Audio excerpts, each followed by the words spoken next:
Assalamualaikum warahmatullahi wabarakatuh. Perkenalkan, kami dari kelompok 2 BK Palembang dan BK Indralaya yang beranggotakan 1. Fitria Patrika, 2. Ila Purnamasari, 3. Muhammad Iqbal, dan 4. Dia Mutia Yurmiatun. Baiklah, di pertemuan kali ini kami akan menjelaskan materi tentang pengertian dan prinsip BK untuk AUD dan 2. Prinsip BK untuk AUD yang akan dijelaskan oleh teman saya yaitu Muhammad Iqbal, Dia Mutia Yurmiatun, dan Fitria Patrika. Di sini saya akan menjelaskan tentang pengertian bimbingan dan konseling pada anak usia dini. Masa usia dini itu adalah periode kritis dalam perkembangan anak. Nah, secara khusus bimbingan dan konseling pada anak usia dini dilakukan untuk membantu mereka untuk dapat lebih mengenal dirinya, kemampuannya, sifatnya, kebiasaannya, dan kesenangannya, dan mengembangkan potensi yang dimilikinya, serta mengatasi kesulitan-kesulitan yang dihadapinya, seperti menyiapkan perkembangan mental dan sosial anak untuk masuk ke lembaga pendidikan selanjutnya. Di sini saya akan menjelaskan tentang prinsip-prinsip bimbingan dan konseling untuk anak usia dini. Terkait dengan azas dan prinsip bimbingan dan konseling pada anak usia dini, Syaodih tahun 2003 menjelaskan bahwa pada pelaksanaan pelayanan bimbingan untuk anak usia dini perlu diperhatikan prinsip-prinsip sebagai berikut. Yang pertama yaitu bimbingan bagian penting dari proses pendidikan. Proses pendidikan bukanlah proses pengembangan segi intelektual semata, melainkan proses pengembangan seluruh segi kepribadian anak, karena kepribadian anak tidak dapat dipilah-pilah ke dalam serpihan-serpihan tertentu. Pendidikan bukan pula proses menyamakan perkembangan anak, tetapi proses pengembangan kemampuan yang dimiliki anak untuk mengembangkan totalitas kepribadiannya sebagai makhluk pribadi, sosial, dan makhluk Tuhan.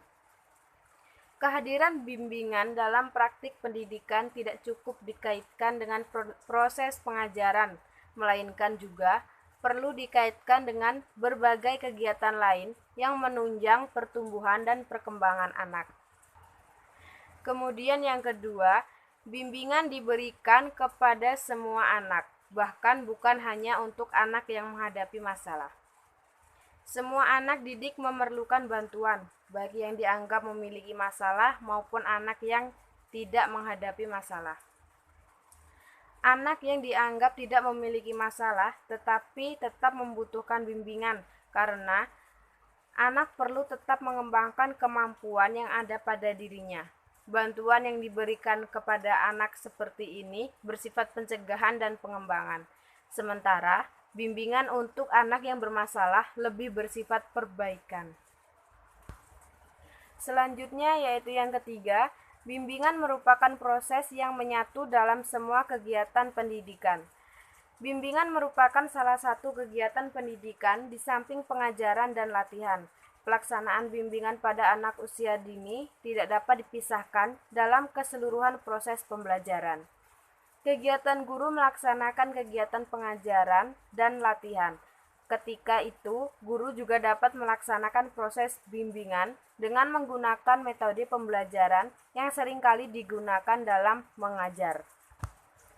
Kemudian yang selanjutnya yaitu yang keempat, bimbingan harus berpusat pada anak yang dibimbing.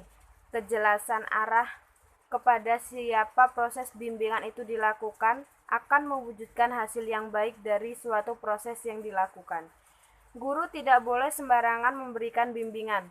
Bimbingan yang dilakukan guru harus dilatar belakangi pemahaman terhadap kondisi permasalahan anak yang dibimbing. Selanjutnya nomor 5, yaitu kegiatan bimbingan mencakup seluruh kemampuan perkembangan anak yang meliputi kemampuan fisik motorik, kecerdasan, sosial maupun emosional. Bimbingan yang dilakukan pada kegiatan pendidikan anak usia dini perlu berorientasi pada seluruh aspek perkembangan anak. tidak hanya berpusat pada satu aspek perkembangan saja. Terhambatnya perkembangan salah satu aspek yang ada pada diri anak dapat menghambat perkembangan aspek-aspek yang lainnya. Perkembangan kemampuan fisik terkait dengan kemampuan perkembangan motorik halus dan motorik kasar anak dan terkait pula dengan perkembangan kemampuan intelektual, sosial, dan emosional. Selanjutnya yang nomor 6, bimbingan harus dimulai dengan mengenal atau mengidentifikasi kebutuhan-kebutuhan yang disarankan anak.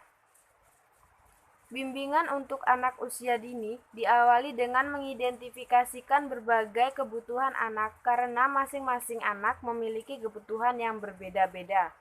Pemenuhan kebutuhan yang dilakukan melalui proses bimbingan akan menunjang proses perkembangan anak selanjutnya. Prinsip-prinsip bimbingan konseling pada anak usia dini yang sudah dijelaskan oleh teman saya yang sebelum saya, dan saya hanya melanjutkannya saja. 7. Bimbingan harus fleksibel dan sesuai dengan kebutuhan serta perkembangan anak. 8. Dalam menyampaikan permasalahan anak pada orang tua, hendaknya menciptakan situasi aman dan menyenangkan, sehingga memungkinkan terjadinya komunikasi yang wajar dan terhindar dari kesalahpahaman.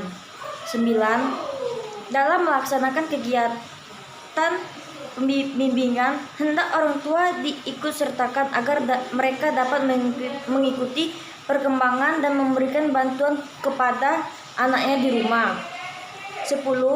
Bimbingan dilakukan seoptimal mungkin sesuai dengan kemampuan yang dimiliki pendamping sebagai pelaksana bimbingan.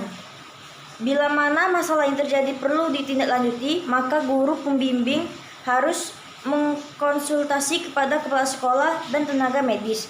Dan yang terakhir, nomor 11, bimbingan harus diberikan secara berkelanjutan.